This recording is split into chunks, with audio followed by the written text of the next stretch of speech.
सभी आस्थावान सज्जनों को सादर ओम नमो भगवते शाम सदाशिवाय महारुद्राय नमः। आप सभी को एकादशी की बहुत बहुत शुभकामनाएं। जैसा कि आप जानते हैं, हर माह में 2 एकादशी पड़ती है, कृष्ण पक्ष की एकादशी और शुक्ल पक्ष की एकादशी। हमने चैत्र मास की एकादशी की महिमा, उसकी कथा आपको सुनाई, अनेक लोगों ने उसका लाभ लिया।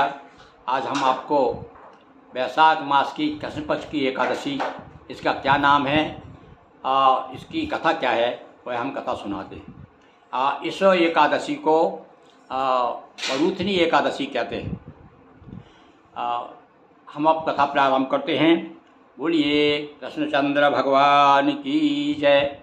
एक बार युधिष्ठिर ने भगवान श्री कृष्ण से पूछा कि महाराज, ये वैशाख कृष्ण पक्ष की एकादशी का क्या नाम है और इसकी कथा क्या है, इसका महत्व क्या है, इसकी महिमा क्या है, वह बताने की कृपा करें।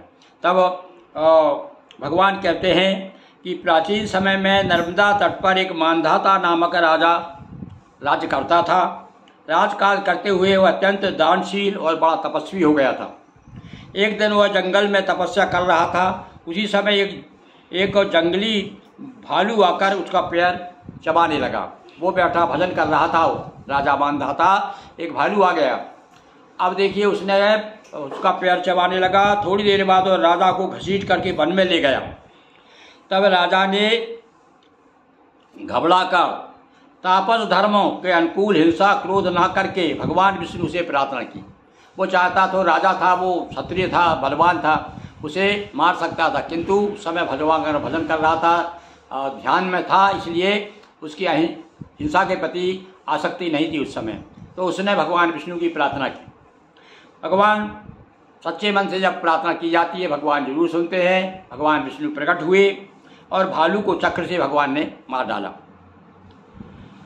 अब राजा का पैर भालू खा चुका था, बहुत ही वो शोकाकुल हुआ और भगवान ने उनकी दुखी देख करके, वत्स तू मथुरा में जा करके मेरी 12 अवतार मूर्ति की पूजा कर और परूथनी एकादशी का व्रत कर।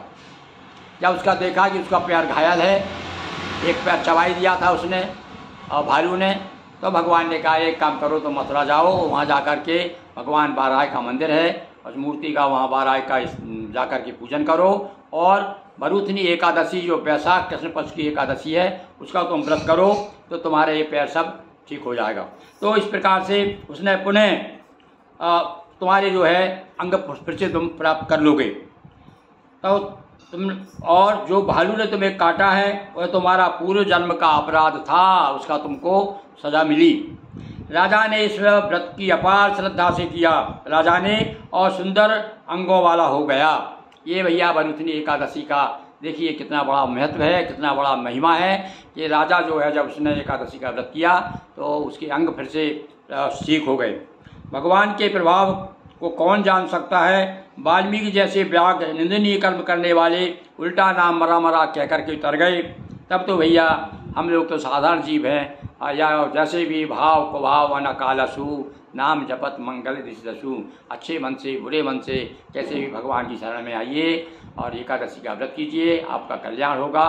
बहुत बहुत आपको एक बार पुनः एकादशी की बहुत बहुत शुभकामनाएं। धन्यवाद।